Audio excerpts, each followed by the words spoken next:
Sigo muy contento porque llevamos 2 años en Coram Deo, ¿sí? Yo sigo muy contento. Yo no sé qué tan contento estés tú, pero pasamos en medio de una pandemia donde muchas iglesias cerraron. Iglesias como nosotros o dejaron de crecer o cerraron. O al día de hoy siguen igual como en ese entonces. Conocemos la iglesia de un amigo que llevan 5 años con 7 personas. Es una iglesia de 7 personas en 5 años. Y nosotros, 6, 7 meses después de emprender el vuelo como iglesia, vino la pandemia. Se fueron unos, nos temblaron las rodillas.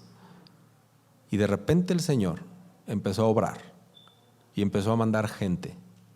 Llegó Chuy, llegó Abigail, empezó a llegar gente tras gente, tras gente, tras gente. Y si tú volteas, ¿cuántos tenemos, Adri? Fíjate, promedio 40 personas aquí y los que no pudieron venir, más los que no quisieron venir. Dios ha sido bueno. Llevamos 2 años y el Señor no ha dejado de mostrar su mano. Así que yo estoy muy contento por eso. A algunos parecerá insignificante o poca cosa, ¿sí? Pero en estos tiempos que una iglesia se sostenga viva y siga creciendo es solo por la gracia de Dios. No es por mi habilidad. Yo soy un inútil, siempre lo he dicho. Yo hago este trabajo de una manera inútil y de verdad lo confirmo y lo sostengo. Si lo que hago, lo hago es solo por la gracia de Dios. Y permanentemente estoy buscando prepararme para ser menos inútil, pero eso no se me va a quitar. Eso es solo porque Cristo quiere seguir pastoreando esta iglesia, ¿sí? Así que esté yo o esté otro, es Cristo el que está sosteniendo por su gracia esta iglesia. Que no se te olvide. Es solo porque a Él le place mantenernos aquí.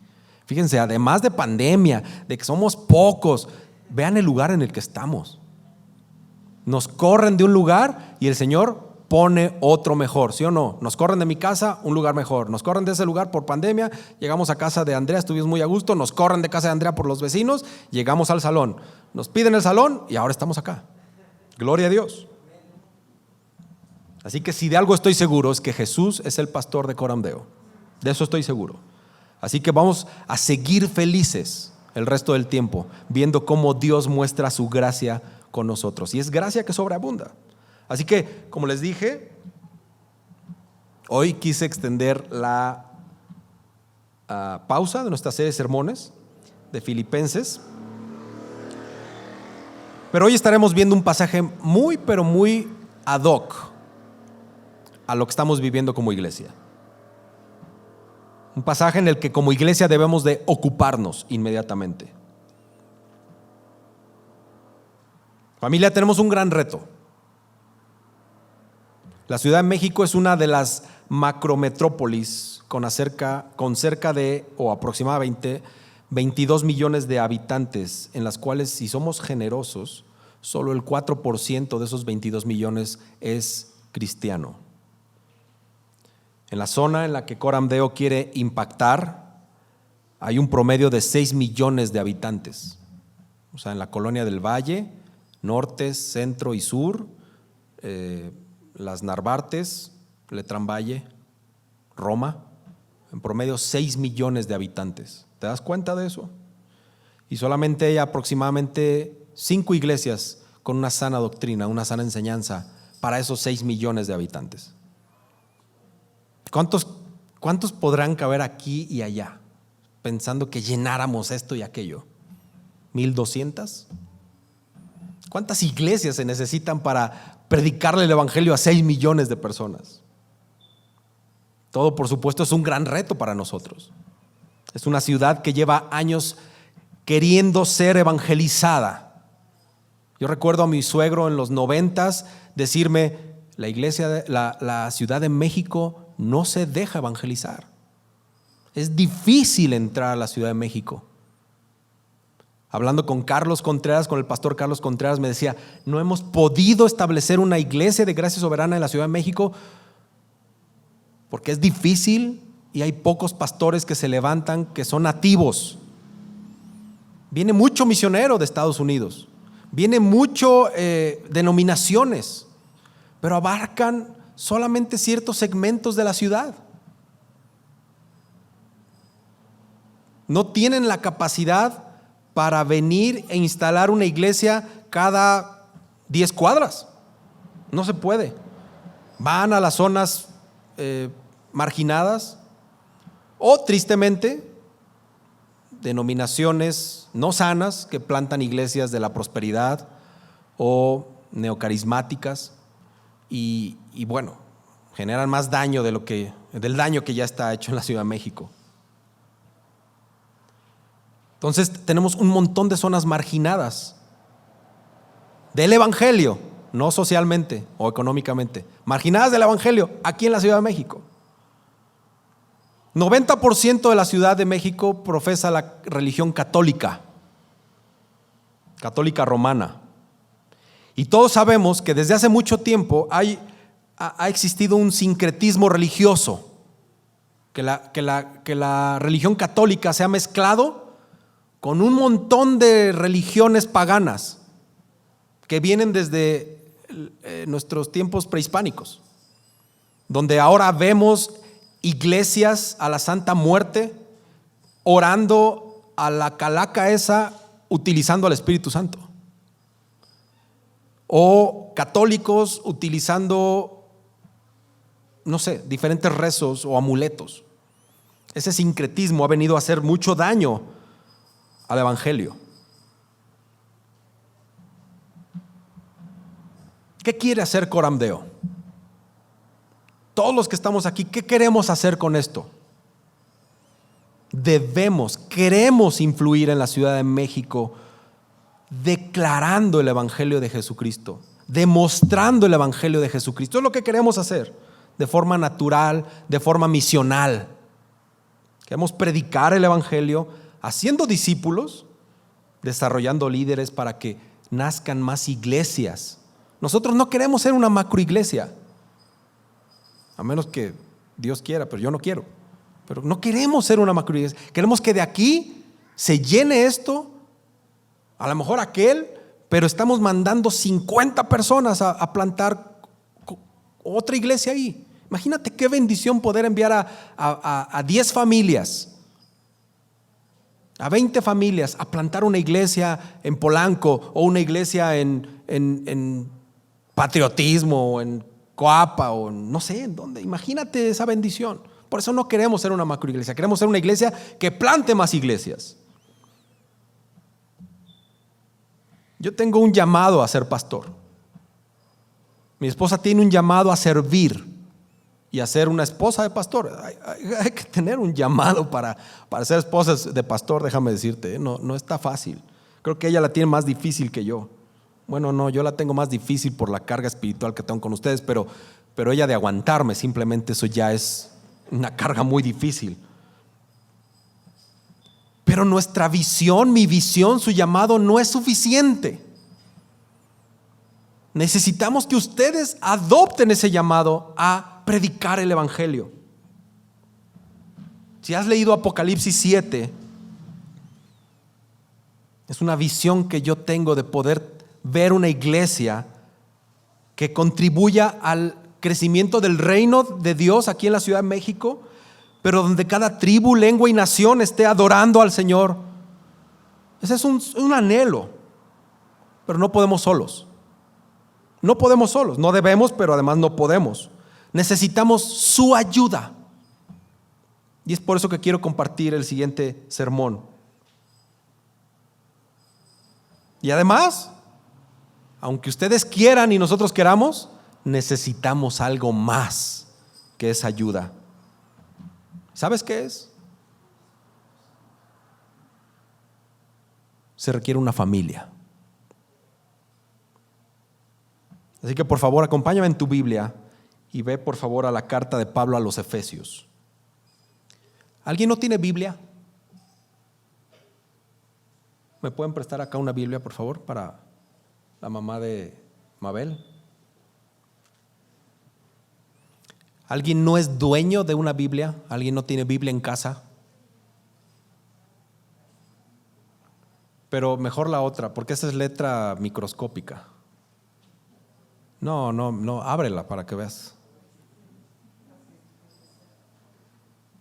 Efesios. Si alguien no es dueño de una Biblia, que en su casa no tenga Biblia, levante la mano, le queremos regalar una Biblia. Si se te olvidó tu Biblia, mejor léelo de acá y el próximo domingo traes tu Biblia, ¿ok? Pero si alguien no es dueño, que en su casa no tenga una Biblia, levante la mano con toda confianza y te queremos regalar una Biblia. Tenemos Biblias para eso compramos las Biblias. Amén. Efesios capítulo 2, versículos del 19 al 22. Y cuando estés listo, ponte de pie, por favor.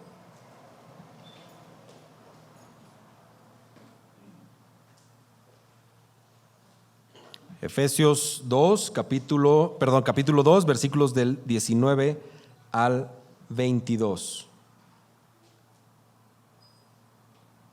Así pues, ustedes ya no son extraños ni extranjeros, sino que son conciudadanos de los santos y son de la familia de Dios. Están edificados sobre el fundamento de los apóstoles y profetas, siendo Cristo Jesús mismo la piedra angular, en quien todo el edificio bien ajustado va creciendo para ser un templo santo en el Señor. En Cristo también ustedes son juntamente edificados para morada de Dios en el Espíritu. Amado Dios, esta mañana queremos darte gracias por tu palabra revelada en las Sagradas Escrituras.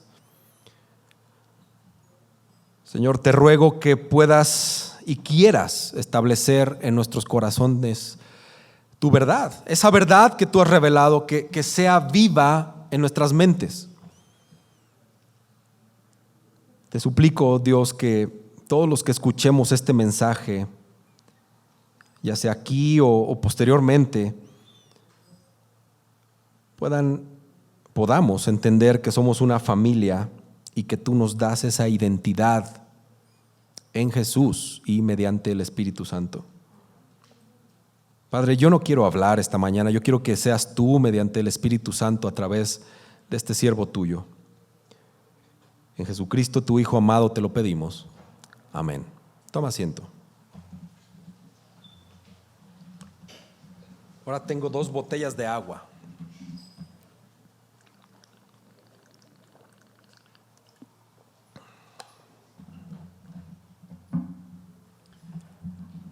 En pocos lugares yo me siento me siento seguro. Y uno de esos lugares es mi casa. De hecho, creo que es el único lugar donde me siento seguro. Con mi familia. No importa si están las tormentas, como últimamente ha habido tormentas fuertes. No importa, y lo digo pues de una mala manera, pero si hay una inundación, pues no importa, porque yo estoy en mi casa y estoy seguro. Si mi familia está ahí, si mis hijos están ahí, pase lo que pase allá afuera, yo me siento seguro. Y me imagino que ustedes también. Cuando ustedes están en casa y cuando saben que los suyos están bien, están seguros, ¿verdad? Y también puedo decir que estando en lugares llenos de desconocidos, tengo una sensación un poco extraña, un poco, sí, de extrañeza, de incomodidad, y no quiero permanecer mucho tiempo en ese lugar. En lo personal te lo digo, no es mi ambiente, no me siento a gusto. Yo sé que mi esposa sabe mucho ya esta historia, y la acabo de platicar como 3 veces ahora en Ciudad Juárez, pero yo viajaba mucho en un empleo que tenía. Me la pasaba o en Costa Rica o en Panamá. Y en una ocasión, déjame decirte que yo viajaba los lunes a las 4 de la mañana, porque el vuelo salía a las 6 de la mañana, y yo estaba aterrizando aquí el viernes a las 12 de la noche. El vuelo llegaba a las 12 en punto. Entonces Así estuve por 6 meses consecutivos, no había tregua. 6 meses consecutivos viajando de lunes a viernes de esta manera. No era Grupo Salinas. Imagínate si hubiera sido Grupo Salinas. Del hotel al trabajo, del trabajo al hotel, todo el tiempo. Aunque mi esposa envidiaba mis viajes, después de la 4ª o 5ª semana, yo ya no me gustaba eso. Era un extraño. Era un mexicano en un país de Centroamérica que no tenía amigos, ¿sí? Que se la pasaba nada más del hotel al trabajo, del trabajo al hotel, así. No tenía un lugar propio. En una ocasión, en Costa Rica, en la capital, en San José de Costa Rica, decidí salir a cenar. No había comido y el hotel donde yo estaba, es una zona muy bonita ahí en Costa Rica, hay un parque como más grande que la Alameda, mucho más grande, porque en ese parque, en una orilla, está el estadio de fútbol. Imagínate el estadio Azteca ahí, bueno, más chiquito, muy bonito el estadio. Y yo me salí. Empezó a llover, llueve mucho en Costa Rica, muchísimo, y estaba lloviendo tremendo. Entonces yo solamente vi ahí una pizzería y me metí, ¿sí? Todo mojado, llegué, estaba vacío y estaba el fútbol. Resulta que yo no me había fijado porque el estadio estaba a mis espaldas, pero el estadio estaba encendido. Estaba jugando la selección de Costa Rica contra la selección de Panamá para clasificar al Mundial. Entonces era un partido importante. Y yo llegué y me metí. Ya estando allá adentro, pedí mi pizza, pedí mi cerveza, mi bebida. Y entonces, no sé por qué dije eso. Y entonces, pues ya estaba yo muy contento comiendo una pizza, tomando agua. Y entonces, cuando menos me di cuenta, llegó una bandada de personas. Era la porra o era los hinchas, ¿sí?, del Saprissa, que es el equipo local de San José. Y estaban apoyando a la selección de Costa Rica. Y llegaron con tambores, con banderas, empezaron a poner banderas en la pizzería y todo el mundo ahí, pues yo me empecé a sentir incómodo porque mi mesa estaba, yo además llegué y estaba vacío y agarré la mesa del centro porque es la que me quedaba mejor en la televisión. De tal manera que yo ya estaba incómodo. Empezaron a gritar, estaba ya el ambiente un poco pesado y yo empecé a sentir en mi interior que ya era momento de pedir la cuenta. Entonces empecé a pedir la cuenta y no me pelaban hasta que me ve una señorita y en el momento en que digo, ¿me traes la cuenta, por favor? Todos se quedaron callados. Y yo fui el único que dije, ¿me da la cuenta, por favor? Y un pelado que estaba acá al lado volteé y me dice, ¿eres mexicano? Los costarricenses odian a los mexicanos en el fútbol. No tienen idea cómo nos odian. Podemos hablar del Chavo del Ocho y nos aman, pero si se trata de fútbol, no nos quieren nada. Yo solamente bajé la mirada y empecé a sentir que ya me estaban insultando varios. Bueno, no a sentir, escuchaba que me insultaban y las miradas y me trajeron la cuenta, pagué, ni pedí cambio. Me salí. Cuando me salí se pararon ellos atrás de mí. Solo que estaba lloviendo, pero parecía una cortina, no se veía. Entonces yo salí y me crucé la calle y me metí a una tienda como un 7-Eleven. Me metí, me empecé a asomar así. Ellos ya no vieron para dónde jalé, ¿sí? Entonces lo que pedía el taxi, porque teníamos un taxi que ya nos conocía a los que íbamos para allá, no podíamos pedir taxis de otra locales o algo así. Era un señor que se dedicaba a eso. Y pues me dice, no, Toño, estoy hasta el otro lado. Y yo así, córrele, manda a tu tío, o no sé a quién mandes, pero manda a alguien. De tal manera que, gracias a Dios, ellos no vieron dónde me metí. No sé cuáles eran sus verdaderas intenciones, pero salí rápido, me subí al taxi y nos fuimos. No estaba lejos mi hotel porque yo había llegado caminando, pero hay lugares donde ser extranjero es sinónimo de peligro, de no tener un lugar seguro, un lugar estable, en donde nos podamos sentir como en casa. La empresa que trabajaba me pagaba los mejores hoteles, las mejores suites, pero estaba solo. Le decía a mi familia, miren, aquí está el bar del departamento, aquí está la cama y la televisión sota. Y ya. No usaba nada. No, es mi cama y luego yo duermo como tabla, entonces ni destiendo la cama.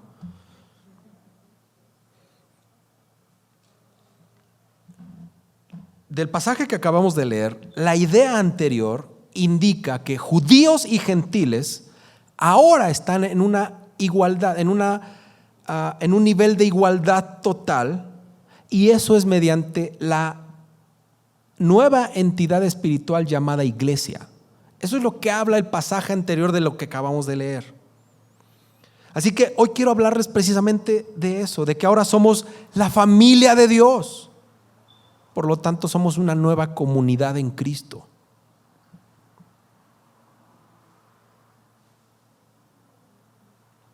Fíjate bien, este pasaje, después de lo que te dije que hablaba anteriormente, dice así pues.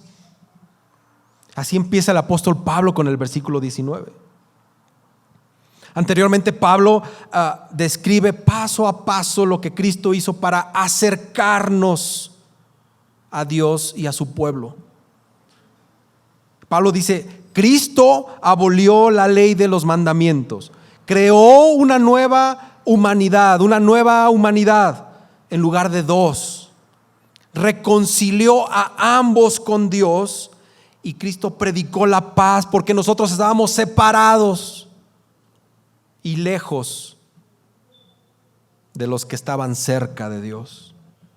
Y es por eso que dice, por lo tanto, o así pues,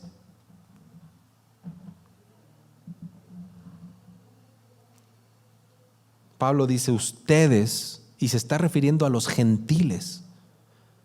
Se está refiriendo no a los judíos, a los gentiles. Dice, ustedes ya no son extraños ni extranjeros. Ya no. Familia, ya no somos visitantes sin derechos legales. Platicaba con la mamá de Mabel y nos platicaba ella su aventura de obtener la ciudadanía. Ahora nosotros celestialmente hablamos, no necesitamos ninguna aventura. Somos ciudadanos del reino de Dios. Ella sabrá más de esto, ¿verdad? Pero, o quizá todos lo sabemos también. Es como cuando un latino lo detienen en Estados Unidos porque físicamente es diferente. Y esa persona al policía le dice, espérate. Y saca su ID y le dice, soy ciudadano.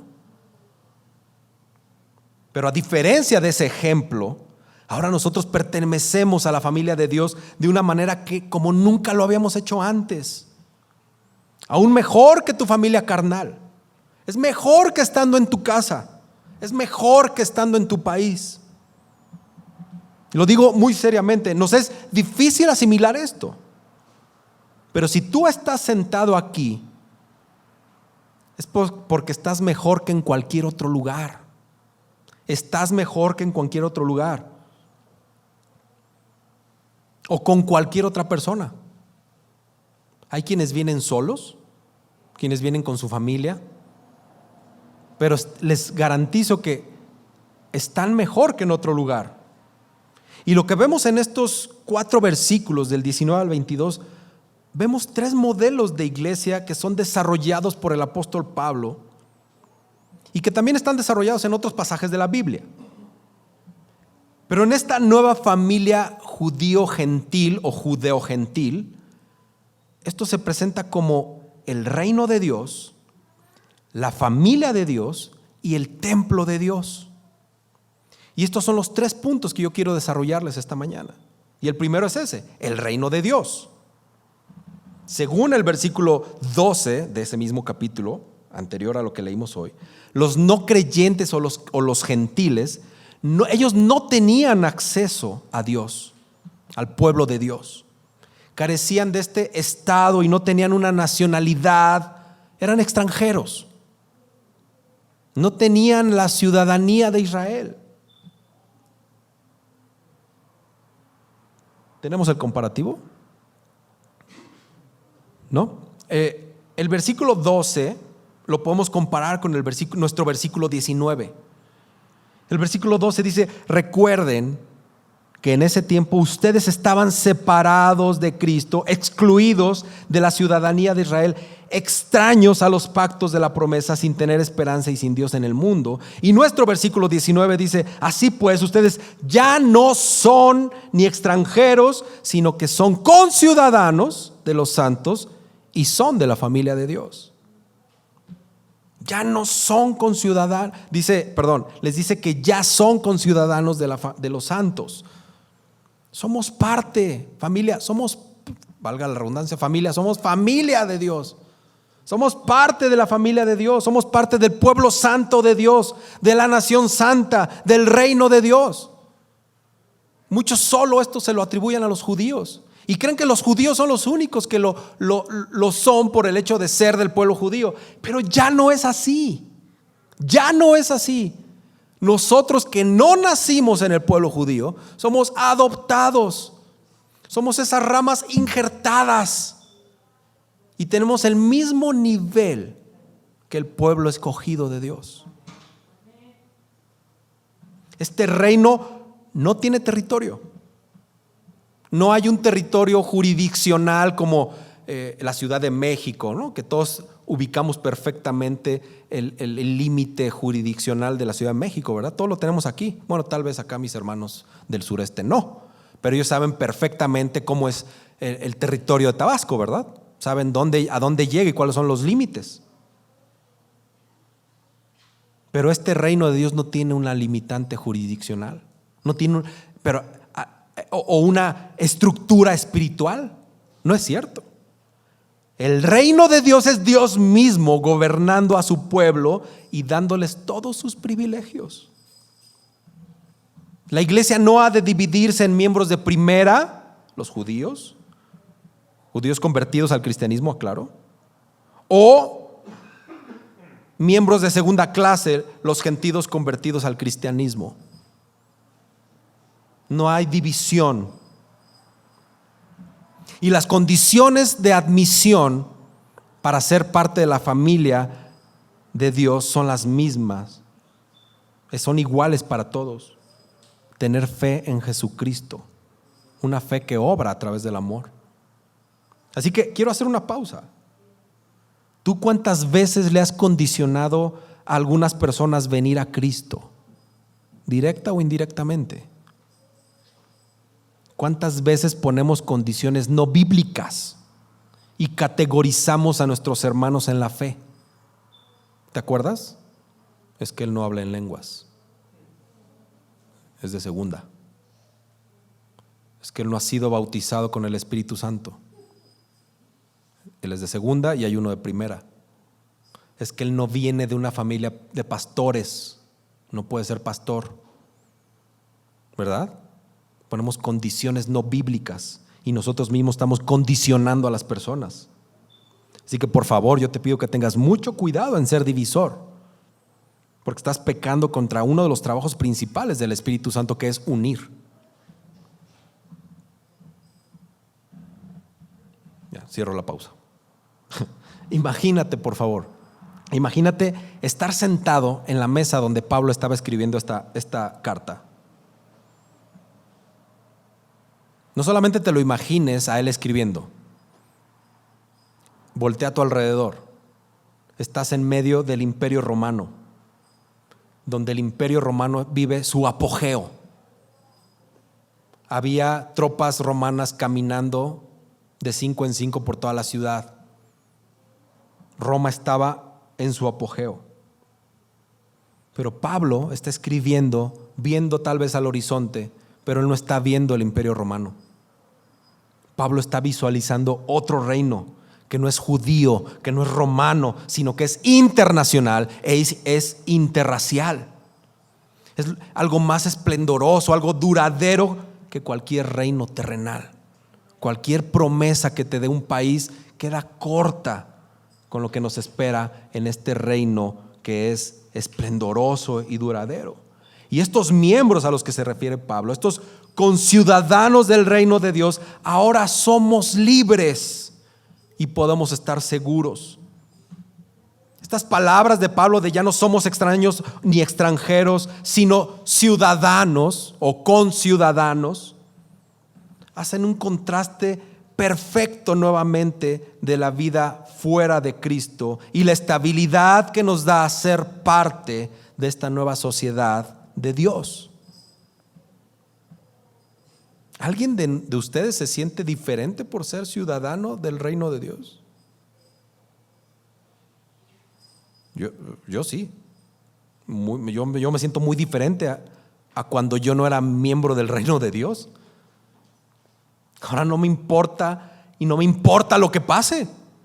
Si ahorita me tropiezo aquí, me pego en la maceta y me muero, estoy delante de mi Señor en el 2 micras de segundo y voy a gozar de mi ciudadanía. Es más, hoy aquí yo presente ya estoy gozando de la ciudadanía del reino de Dios. Así que por favor, voy a hacer la pregunta otra vez. ¿Alguien se siente diferente al ser parte del reino de Dios? Amén, sí, claro que sí. Claro que sí, tenemos garantizado nuestro futuro. Y eso te tiene que ser diferente. No soberbio, no estoy hablando de que seas presumido, que andes ahí por la calle tentando al diablo. No, estoy diciendo que hoy tú, estés donde estés, hagas lo que hagas, tienes garantizada la vida eterna. Claro, como dije, si confesaste a Jesús por fe. Si te ves así, ¿te ves como ciudadano del reino de Dios? Para aquellos que no contestaron de una manera con firmeza, ¿qué es lo que los hace dudar de esto? ¿Cuáles son las cosas que te están haciendo de dudar y de hablar como yo, con esa seguridad, o como alguien que contestó por acá? ¿Qué está impidiendo que lo creas? ¿Qué está impidiendo que lo vivas? ¿Quizá alguna religiosidad? ¿Algún pecado? Es importante que medites en eso. ¿Por qué cuando Antonio preguntó eso yo no pude decir que sí? ¿Qué está pasando ahí?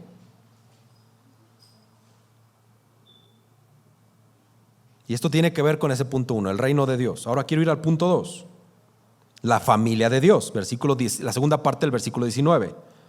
Y ahora Pablo cambia el ejemplo. Somos miembros de la familia de Dios y hace un ejemplo más personal y más íntimo. Una cosa es vivir en tu país, pero otra cosa es vivir en tu hogar, con los tuyos, ¿verdad? Porque aún dentro de tu país hay divisiones. Una cosa es un reino y otra cosa es una familia. Y en Cristo Jesús, ya sean judíos o gentiles, descubren que son más que ciudadanos bajo el gobierno de Dios. Ahora descubrimos que todos somos hijos de una sola familia. ¿Te acuerdas cuando eras niño y vivías con tu familia, con los tuyos? En el versículo anterior, en el versículo 18, habla sobre esta privilegiada entrada al Padre. Del capítulo 1, versículo 5, habla de las bendiciones de ser adoptado por la familia, por su familia. Más adelante, en los capítulos 3 y 4, habla sobre Dios como el Padre de todos. Pero el énfasis de lo que leímos hoy, de este pasaje, no está enfocado a la paternidad de Dios, sino más bien está enfocado a la hermandad, que está por encima de cualquier barrera racial. Hermanos, no les digo yo cada rato, sí. No es una palabra. ¿Cuál será la palabra más famosa entre los cristianos? Aparte de bro. Hermano, ¿verdad? Hasta abusamos de ella. No sé cómo se llama el hermano, pero hermano, ¿cómo está? Buenos días. Y lo recibes, hermana, qué bien se ve hoy, bienvenida, adelante. Y en el WhatsApp nomás te aparecen más 52, 55, 28, 28, 4, 4, 3. Ni el nombre la tienes registrada. Creo que es la palabra más famosa entre el cristianismo y la más mal usada o hasta devaluada. La familia es la sociedad más íntima de una sociedad, ¿sí o no? Hablamos de hermanos, hermanas, que son miembros de una familia. Es un término más cariñoso que decir conciudadanos, ¿verdad? No le dices conciudadano a él, le dices hermano. ¿Sí? Conciudadano Ricardo, por favor, ora por el conciudadano Chuy. No hacemos eso. Decimos hermano, es más familiar, es más íntimo. Y hermano es quizá la palabra más común usada en el Nuevo Testamento para hablar de los cristianos. Y el apóstol Pablo usa este lenguaje más íntimo. El apóstol les declara que estos que antes eran gentiles, ahora son miembros de una familia de Dios. Quiero que te sitúes en esa época. Personas que creían en Jesús, que no descendían del pueblo de Israel, estaban siendo discriminados. Oye, pero es que yo creo en lo mismo que tú. No. Tú no eres judío. Yo soy judío que ya creo en Cristo. Y tú eres no judío que cree en Cristo. Eso nos hace diferentes. Es más, ni siquiera puedes entrar al templo, bro. Tú te quedas allá afuera, atrás en el patio, y los judíos cristianos sí podemos pasar. Imagínate que te hicieran eso. Los recién convertidos se me sientan allá atrás donde está Jimena, allá. Y los miembros aquí. ¿Te imaginas?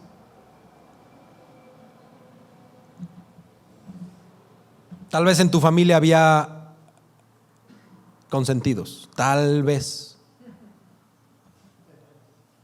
Pero tus papás los cuidaron igual. Tus padres te cuidaron igual. Tal vez regañaron más a unos, eso es otra cosa. Los mantuvieron por igual. Buscaron darle las mismas oportunidades a ti y a tus hermanos. Al menos dentro de una familia tradicional, había rangos porque era los papás y los hijos, pero era igualdad de condiciones, pues, aunque a algunos les tocaba la pieza de pollo más grande y a otros la patita. Pero de igual manera comías, no seas chillón. Te tocaba pollo. Decirnos hermanos es más profundo que solo decir es que somos hijos del mismo Padre. Cuando tú dices hermano, estás declarando eso, que somos hijos de Dios. Y obviamente, claro que somos hijos del mismo Padre, pero es importante que veas este amor fraternal. La palabra fraternal viene del griego que significa Filadelfia. Como el queso que te comes que aborrezco. Así. La ciudad de Filadelfia, en Grecia, así. Amor fraternal viene de ahí. ¿Recuerdan las palabras de Jesús en Mateo 19:29? ¿Sí lo tenemos? Al final le damos un abrazo caluroso al hermano Ricardo por no tener los versículos. Bueno, si me quieres acompañar a tu Biblia, Mateo 19:29 dice: y todo el que haya, Mateo 19:29. Este es uno de mis pasajes más reconfortantes en mi vida personal, en mi ministerio. Como ustedes saben, o la mayoría sabe, soy el único cristiano en mi casa y además de cristiano, pastor. Entonces ya se imaginarán la situación allá. Y también conocen la situación con mis hijos. Así que quiero leerte este pasaje que para mí es una de las máximas de amor del Señor Jesús para mí, y sé que para ti también. Y todo el que haya dejado casas, o hermanos, o hermanas, o padre, o madre, o hijos, o tierras por mi nombre, recibirá 100 veces más y heredará la vida eterna. Gracias, Dios, por tu amor. Yo en lo personal no veo a mi hermano de sangre desde hace muchos años y no me llevo con él. Tuve que tomar distancia de él porque nos hacía daño a mí y a mi esposa. Tomamos caminos distintos, pero no estoy triste, estoy contento porque Dios me ha dado esta familia, a ustedes. Y ustedes son más importantes que mis padres y que mis hijos. Así que abraza con gozo a tus hermanos al salir de esta reunión. Si tú te consideras un hijo de Dios y el otro también es hijo de Dios, abrázalo. Con COVID o sin COVID, abrázalo y dile: te amo, hermano. Somos hijos del mismo Padre y juntos vamos a estar alabando al Señor por la eternidad. Eso es increíble. Yo tengo la esperanza que mis hijos van a volver al Señor y ruego a Dios que sea pronto, que me quiera regalar eso, que yo lo pueda ver.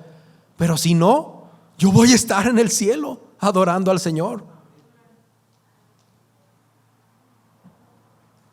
Esa debe ser la principal característica especial por la cual somos reconocidos los cristianos. No porque cargues tu Biblia de la Reforma, no porque te vistas de cierta manera.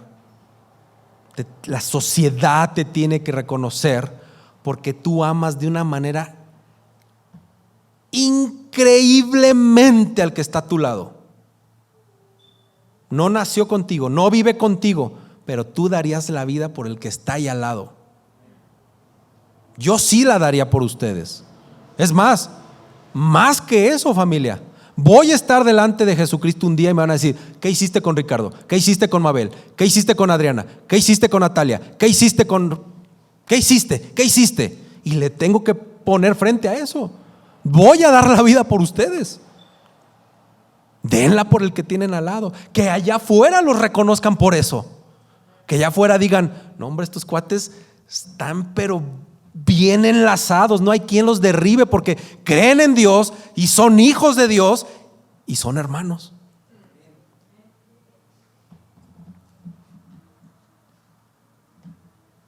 Se me seca la garganta.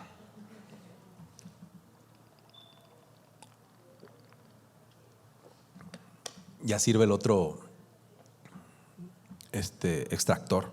Cada extractor tiene un margen de 100 personas para sacar el aire. Así que, Fabián, si me estás escuchando, puedes venir tranquilamente la próxima semana.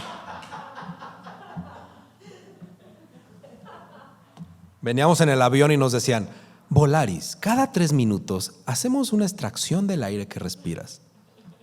Aquí permanentemente, hermano, no cada 3 minutos. Y tenemos la puerta abierta. Tercer punto, el templo de Dios, versículos 20 al 22.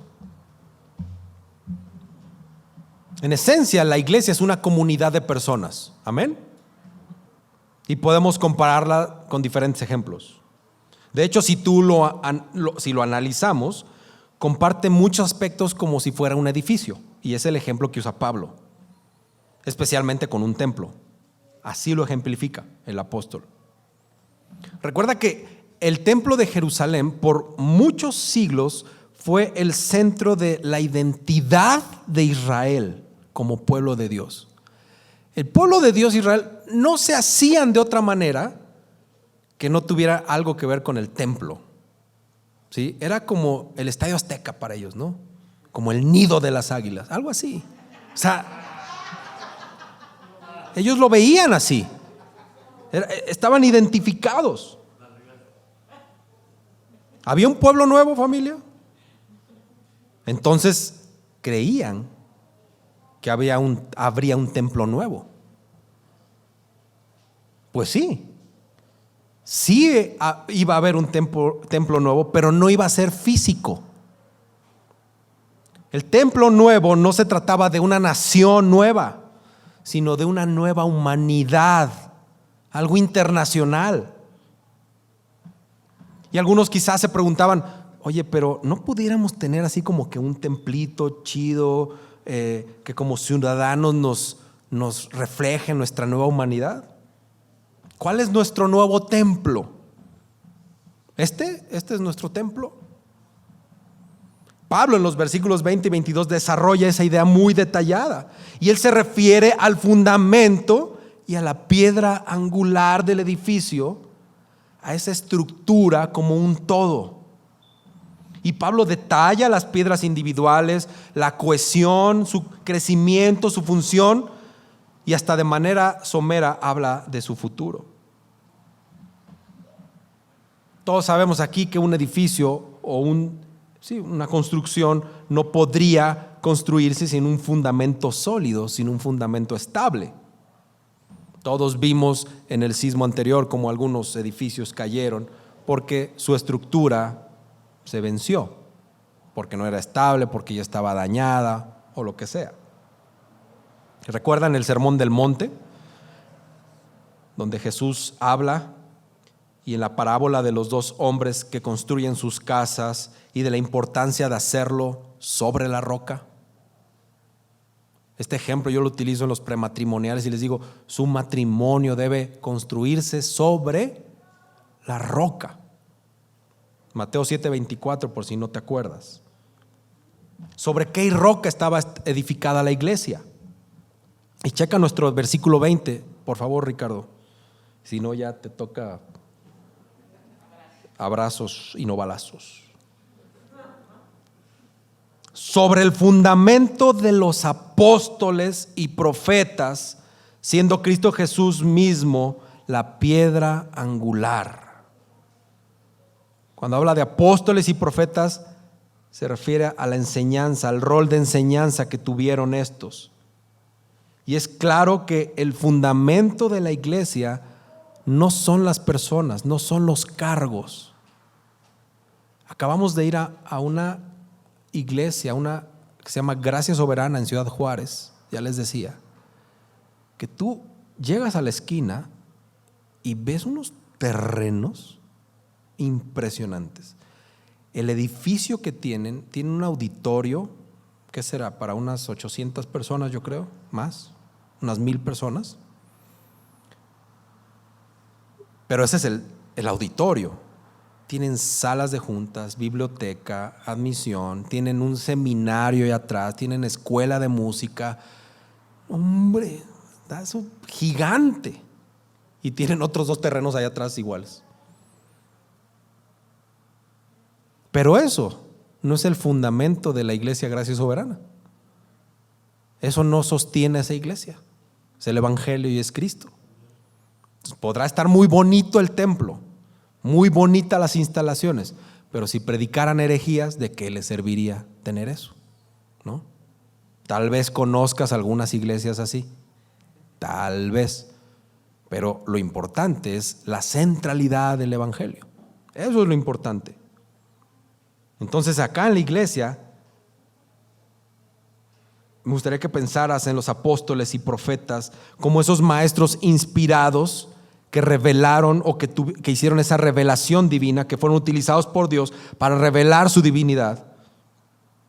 Y aquí el templo o el término, apóstol no se refiere a misioneros, a plantadores de iglesias o a personas que se dicen ser apóstoles, que son líderes. No se refiere a eso. Se refiere a ese grupo pequeño y especial que Jesús eligió, que llamó, que autorizó para enseñar en su nombre, y que además estos fueron testigos oculares de su resurrección. Y además de este grupo de 12 está Pablo y Santiago.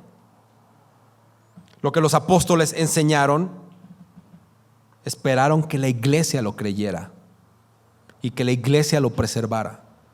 Lo que tú conoces de los apóstoles, lo que conoces del apóstol Pablo también, que murieron enseñando cosas, enseñando a Jesús, para que tú y yo podamos tener esto. Ese es el fundamento. Ellos murieron para que tú obedecieras a Jesús, obedecieras su instrucción. Esta apostolicidad, según el credo niceno o el credo de Nicea, es una declaración adoptada por muchos cristianos, especialmente la Iglesia Católica, que fue este concilio de Nicea fue convocado por el emperador Constantino, más o menos en el año 324 después de Cristo. Y este emperador convoca a este concilio de Nicea, y en ese credo la Iglesia tiene 4 pilares.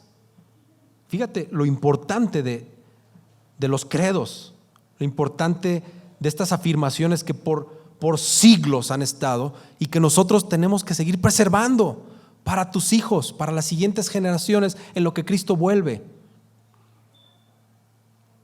La Iglesia tiene 4 pilares. Es una. Ese es el primer pilar. Es santa. Ese es el segundo pilar. Es católica. Ese es el tercer pilar. Y la palabra católica, aclaro, viene del vocablo griego katolikos, que significa universal. No tiene nada que ver con el Vaticano, ni con Juan Pablo II, ni con toda su banda. No tiene nada que ver. La palabra católica significa universal. Entonces la Iglesia en su tercer pilar es universal y en su cuarto pilar es apostólica. Esto significa que la Iglesia fue fundada sobre el fundamento de lo que enseñaron los apóstoles. Nosotros, Coram Deo, somos una iglesia apostólica porque creemos en ese fundamento que los apóstoles enseñaron para que los demás le siguiéramos.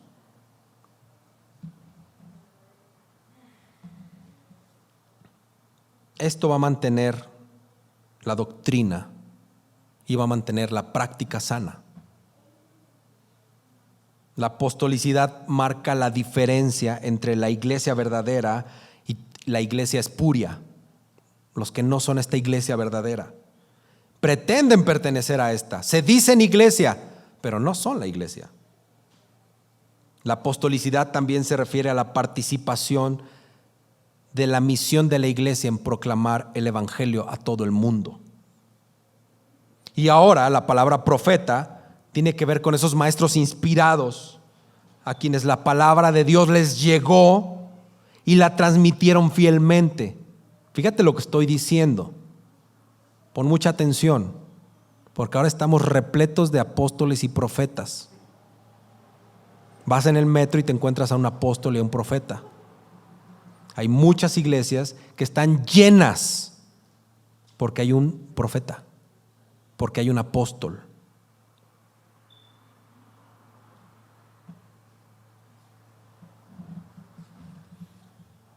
A los profetas, el Espíritu Santo los tomó y les reveló parte de esto.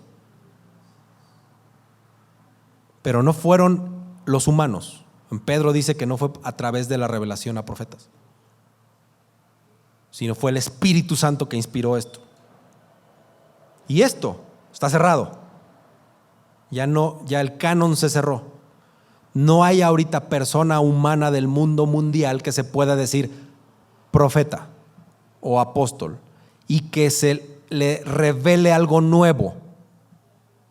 Cuando veas eso, corre, huye de ahí, aléjate, cuéntaselo a quien más confianza le tengas, a tu pastor de preferencia. Lo que quiero hacerles saber es que la combinación de apóstoles y profetas a los que se refiere el pasaje podría reunir de una manera la enseñanza del Antiguo Testamento y del Nuevo Testamento, profetas del Antiguo Testamento, apóstoles del Nuevo Testamento, como base de la enseñanza bíblica.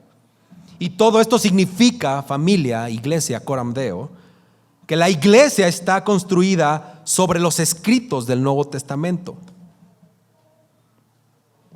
Y esos son los documentos fundacionales de la iglesia. Cuando nos preguntan, ¿cuál es tu documento fundacional en Coram Deo? Pues la Biblia. Este es mi documento fundacional. Aparte hice un manual para que cómo se va a hacer la multimedia, que si el proyector lo ponemos acá, pero eso no tiene nada que ver. La iglesia Coram Deo está fundada en la Biblia. Somos una iglesia bíblica, ¿sí? Y volviendo al ejemplo del edificio, esto es lo que es el fundamento del edificio, que es la iglesia. Y una vez que está hecho el cimiento, ya no se puede cambiar. De igual manera, el fundamento del Nuevo Testamento ya no lo podemos cambiar. No se le puede adicionar nada. No se le puede cambiar, no se le puede quitar. Por nadie. Así llegue Miguel Núñez y diga: es que yo tuve una revelación y pues le vamos a poner 3 comas más acá al Apocalipsis. No.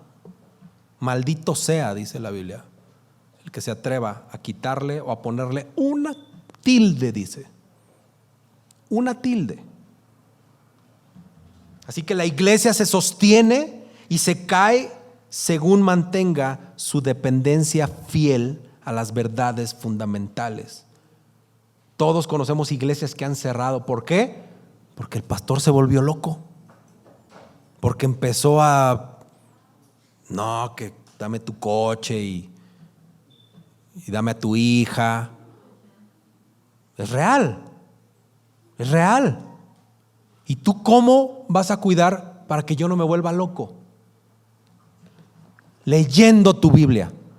Pobre de aquel que no la lea. De verdad lo voy a agarrar sin tarazos. Lean su Biblia, porque ustedes me tienen que cuidar a mí.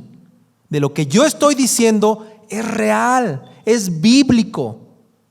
Si yo un día digo una herejía, por favor, levántate de tu lugar y dime: cállate porque estás hablando una herejía. Según la Biblia dice esto y no lo puedes decir. Te reto a que lo hagas. Bueno, si lo hago yo, obviamente. No te vayas a parar ahorita así nomás porque sí. ¿Sí? Pero cuídame. Más bien te reto a que leas tu Biblia. Y yo me reto a leer mi Biblia para predicarte siempre fielmente las Escrituras. Hasta hoy, delante de Dios, creo que lo he hecho. Y si no, pues ya no estaría aquí. Ni mi esposa, yo creo que estaría aquí.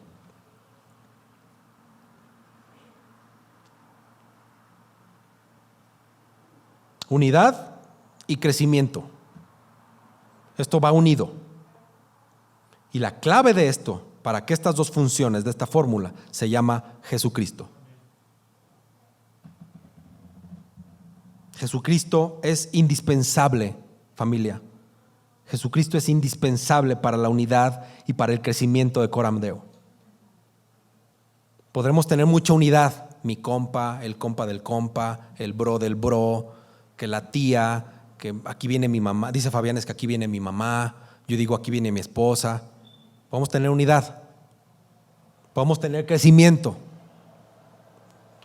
Puedo venir, te invito, pongan más sillas. De nada va a servir si Cristo Jesús no está plantado en medio de nosotros. Es indispensable. Y luego el versículo 22 dice: en Cristo ustedes son juntamente, ¿qué? Edificados. ¿En quién? En Cristo son edificados.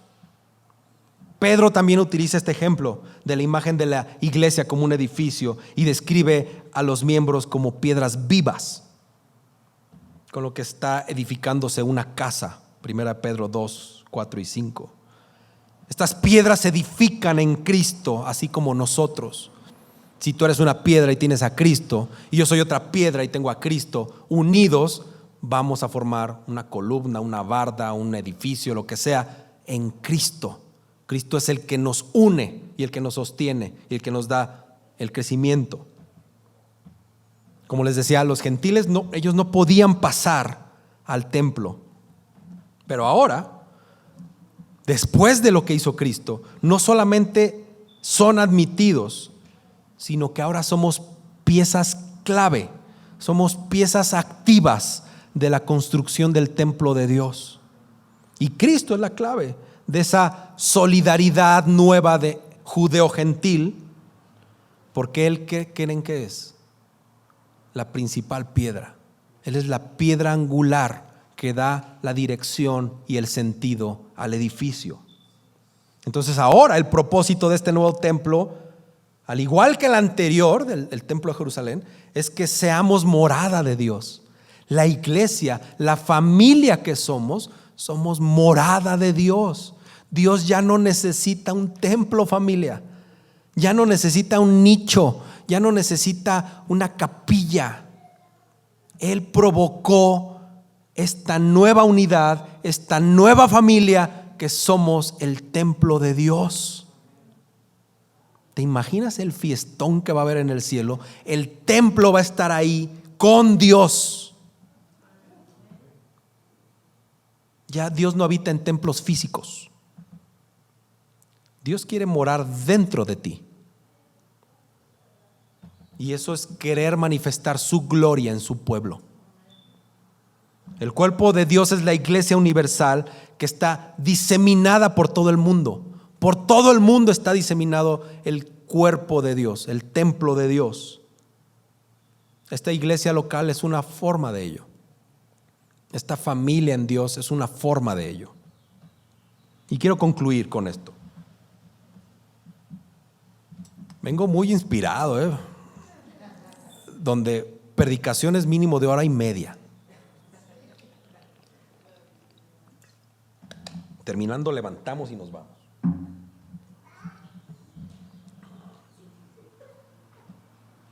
Éfeso, la ciudad de Éfeso a la que se refiere esta carta, era una ciudad multicultural, gente de todos lados.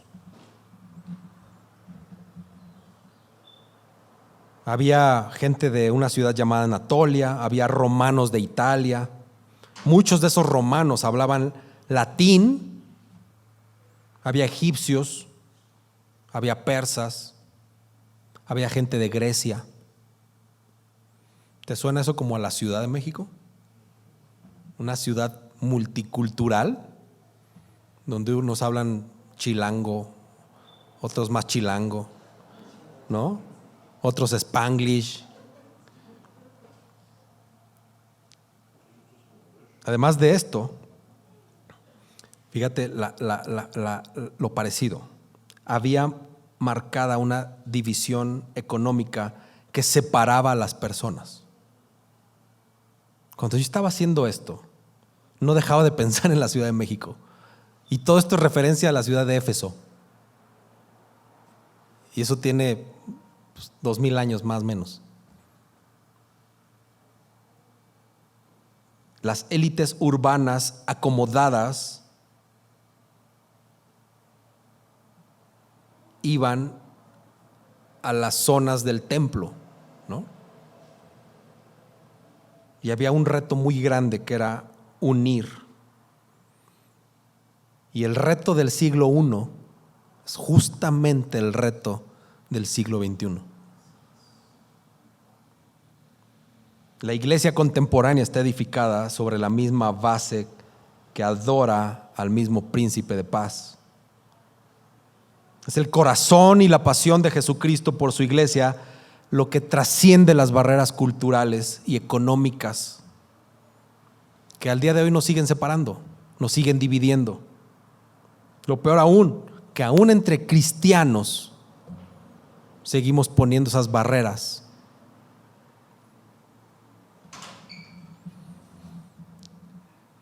Yo estoy seguro que Jesús desea que esas barreras dejen de existir, como el racismo, como el nacionalismo, como el orgullo económico.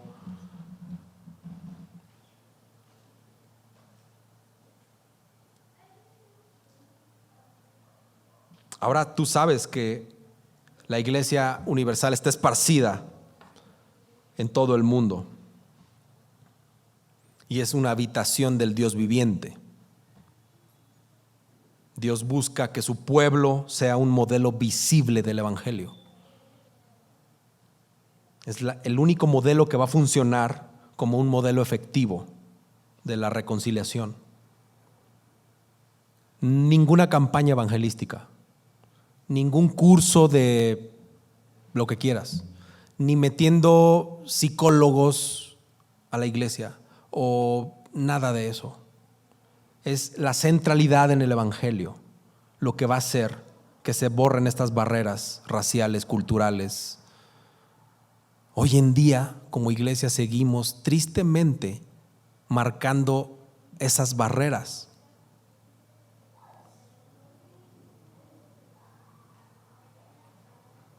Resulta estéril evangelizar, por mucho que te digas una iglesia cristocéntrica, si no tenemos esa pieza de integridad cristiana, del simple amor por el perdido.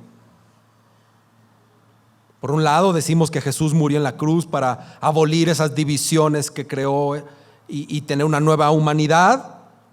Y por el otro lado nos contradecimos mostrando nuestras mismas barreras doctrinales, raciales, económicas, sociales. Y como les decía, lo que es peor, que dentro de la misma iglesia, dentro de nuestra misma familia.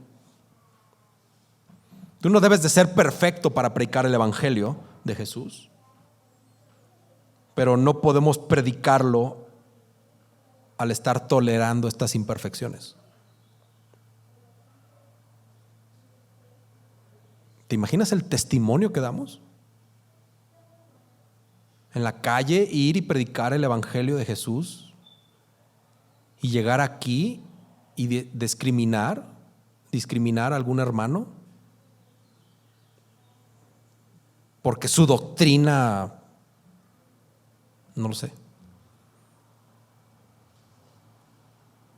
El evangelio sirve para unir, pero también para dividir. Y las áreas grises de la iglesia, de la Biblia, no, hombre, es carnita fresca para dividirnos.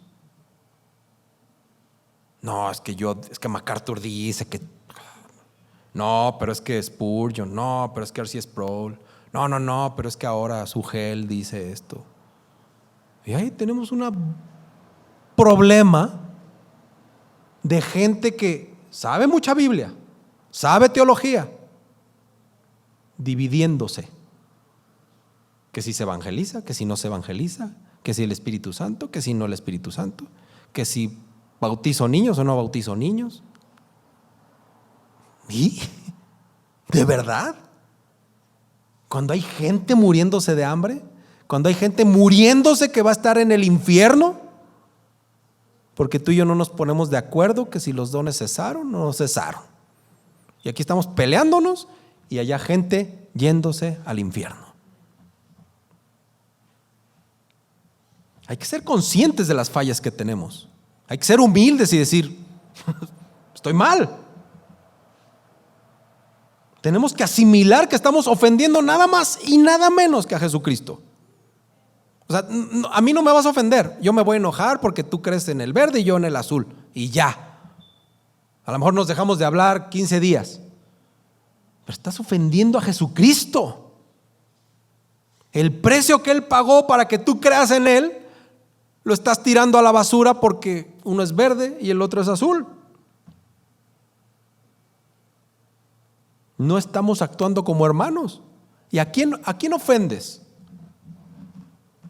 No ofendes al hermano. Digo, te lo llevas de paso, pero estás ofendiendo al Padre. Estás ofendiendo al Espíritu Santo, a la labor que hizo el Espíritu Santo para unirnos.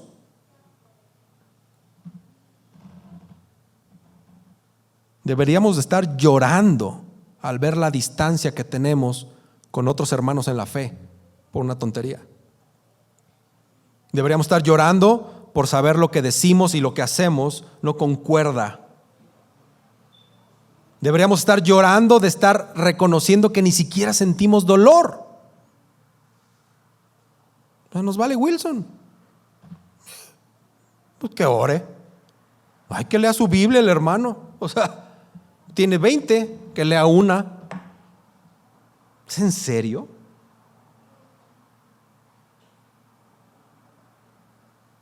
Si no te duele esto, yo te invito a que te arrepientas.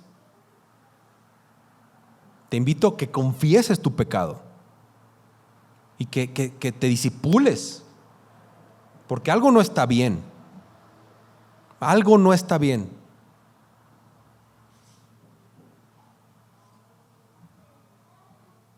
Te invito a que nos arrepintamos de lo fácil que es poner pretextos de lo fácil que devaluamos nuestra integridad, de lo fácil que aprobamos fracasos y de que ponemos pretextos de nuestros pecados más viles. Cuando yo peco, no, bueno, es que estaba pasando por un momento difícil, ¿no? Extiendan gracia. Y peca el otro y rájale. No, expúlsalo de la iglesia. No, prohíbele que coma la Santa Cena. Yo que tú, o sea, ahí somos bien duros. Y se nos olvida que es un hermano en la fe, que cree lo mismo que tú, que está luchando porque Cristo sea exaltado en su vida, y nosotros estamos tirándole duro. Uno de mis autores favoritos, de nombre John Stott, dice: ¿hay otra cosa más urgente hoy por el honor de Cristo y por la extensión del Evangelio que la iglesia sea lo que debe ser? ¿Hay algo más urgente que eso? Que la iglesia sea lo que tiene que ser, para lo que fue diseñada, para la extensión del reino, por lo que murió Jesús. Hay que trabajar para ser esa humanidad nueva que decimos ser. Hay que trabajar para ser ese modelo de comunidad humana, nueva, internacional por la que murió Jesús. Esa familia de hermanos y hermanas reconciliados que aman al Padre y se aman mutuamente. Hay que trabajarlo. Y todo empieza desde lo que estamos haciendo en casa nosotros, con nosotros mismos. Tenemos que proponer hacer algo diferente. No podemos seguir así. No debemos seguir así. Y lo principal es reconocer que no podemos hacerlo solos. Que además de la familia necesitamos a Cristo, porque Cristo ya lo hizo. Y reconocer nuestra incapacidad, nuestra inutilidad, que somos incapaces de ser útiles, que somos incapaces de ser íntegros, que somos incapaces de ser fieles.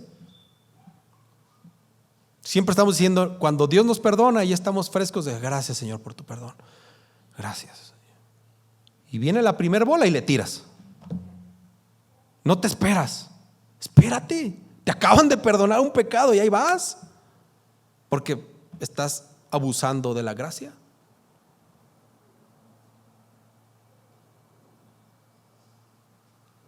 Familia, la buena noticia es que la sangre de Cristo es la base para esta reconciliación. Esa ya se dio.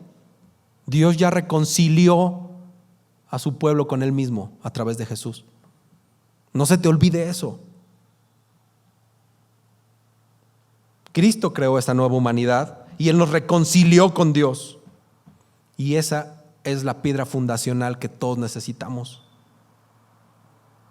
Y ahora Jesús está implicado activamente en que se siga proclamando esa buena nueva.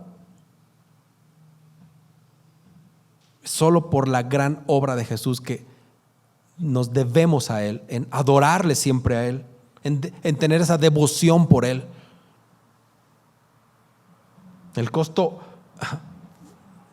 para Él fue tan importante y tan alto que no deberíamos de dudar en lo más mínimo en sacrificarnos para unirnos a Él y a nuestra familia. No deberíamos dudar en sacrificarnos por unir esta iglesia. No estoy diciendo que esta iglesia esté dividida, pero sí estoy diciendo que inconscientemente dividimos y hacemos división muy fácilmente entre los hermanos, muy fácilmente, o con los de la iglesia vecina. No solamente es predicar el evangelio, no solamente es ir y decir que Cristo murió. Eso es muy útil, claro que sí, pero tenemos que esforzarnos en hacer la paz en el cuerpo de Cristo, y empezando por esta iglesia. Entonces, cuando dependes de Cristo y cuando reconoces lo viles que somos, entonces, ¿qué crees? El mundo allá afuera va a ver que Cristo es la piedra angular de esta iglesia, que Cristo es la piedra que nos guía, que nos dirige, que nos sostiene, y ahí es donde Él va a recibir la gloria, porque para nosotros no va a haber nada más importante que estar cultivando el amor aquí en la iglesia, en la comunidad, Cristo te puso en esta iglesia por algo. No te puso nada más pues, por tu linda cara o porque estés más alto. Y veo a Ricardo luego, ¿no? Porque estés más alto, porque estés más chaparro, no veo a nadie. No te puso aquí por tu barba, porque estés pelón. David, es igual que yo, No te puso en esta iglesia por eso. Ni por tus diezmotes o tus diezmillos. Es una carne, ¿no? Pero diezmitos. No te puso aquí por eso. Te puso aquí porque necesita que aquí te edifiques, que aquí te sacrifiques, que aquí des por el otro. Pensamos en las iglesotas, no, que acá, no, que acá, que el pastor aquel predica bien suave. Es que, si Toño predicara como su gel, pues otra cosa sería. Pues la mala noticia es que a mí también puso en esta iglesia. O sea, estoy orando para que se levanten predicadores. Créeme, es mi prioridad. Pero mientras aquí voy a estar. Juntos, familia. Juntos. Necesitamos luchar juntos por la unidad. Necesitamos luchar juntos por ese sacrificio enorme que hizo Jesús y dejarnos de bobadas, de niñerías. Lo mejor de todo es que este edificio no está completo aún. Sigue en construcción para que un día, allá en el cielo, seamos el templo santo del Señor. Así que vamos a orar, vamos a darle gracias a Dios por lo que tenemos, pero también por el reto que tenemos, por las miles de personas que están en riesgo de irse al infierno, pero también por el testimonio de Coram Deo, por lo que Coram Deo necesita hacer. Oremos para que dejes de quejarte porque no tienes discipulado, para que dejes de quejarte por X, Y, Z, sino para que Dios te dé ese coraje y decir: ¿y a mí quién me discipula? Yo me sé el Efesios, yo se lo enseño a mi hermano. Y no estés esperando el nombramiento oficial de discipulador para que... Vamos a orar. Necesitamos mucho trabajo por hacer. Amén. Amado Jesús, ayúdanos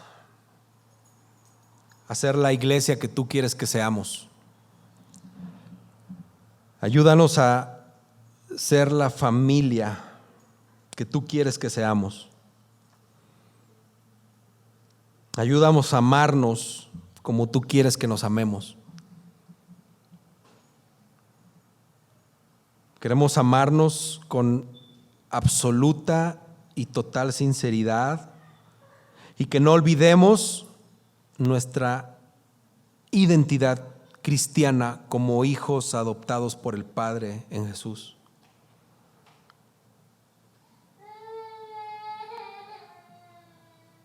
Aliéntanos, Señor, a mostrar amor más allá de nuestra comodidad. Ayúdanos a amar sacrificialmente a nuestros hermanos en Cristo. Señor Jesús, queremos ser más como tú. Queremos actuar como tú, amando a toda nuestra familia en Cristo, ya sea en nuestros vecindarios, en nuestra ciudad, en nuestro país o fuera de él. Gracias por tu amor y sacrificio en esa cruz. Que no se nos olvide nunca lo que tú hiciste por nosotros. Y que siempre en gratitud a ello actuemos conforme nos lo pides. Señor, yo te pido que Coram Deo sea una iglesia que represente dignamente a Jesús. Te pido que los hermanos que estamos aquí presentes y los que no vinieron tengamos una carga tremenda en nuestras mentes por orar por la unidad, por orar por el perdido y actuar por la unión en esta iglesia El reto es muy grande. Pero Señor, yo te ruego que la visión no solamente sea mía, que la misión no solamente sea mía como pastor de esta iglesia, sino que sea de cada uno de los integrantes de esta iglesia. Que todos tengan sed y una necesidad urgente por predicar tu evangelio allá afuera. No porque queramos que crezca esta iglesia, sino porque queremos que nadie se vaya al infierno, Señor. Señor, en nuestras familias hay gente perdida. En nuestras familias hay gente que va a pasar la eternidad en el infierno. Señor, que nos duela eso. Que nos duela esas almas que están por perderse.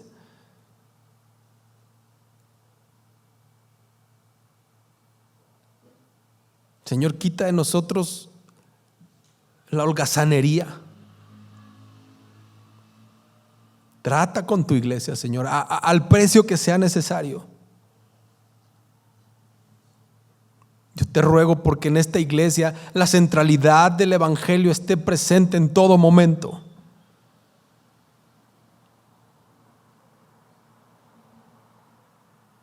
Que cualquier ataque del enemigo, Señor, tú lo detengas, Padre. Que nos guardes con tus alas, Señor. Que nos tengas, Señor, bajo tus alas. Y que esta iglesia siempre se mantenga fiel a las Escrituras, Señor.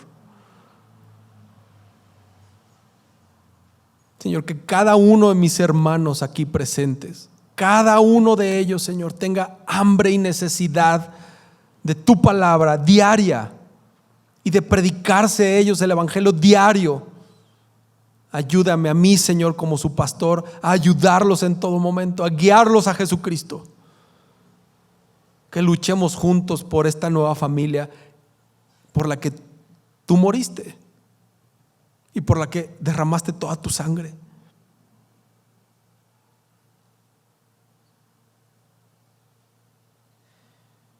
Señor, quita toda holgazanería, Señor. Te lo pido, te lo suplico. Toda mediocridad, quita toda actitud falsa de entender a nuestra manera el evangelio y condicionar el evangelio a otras personas.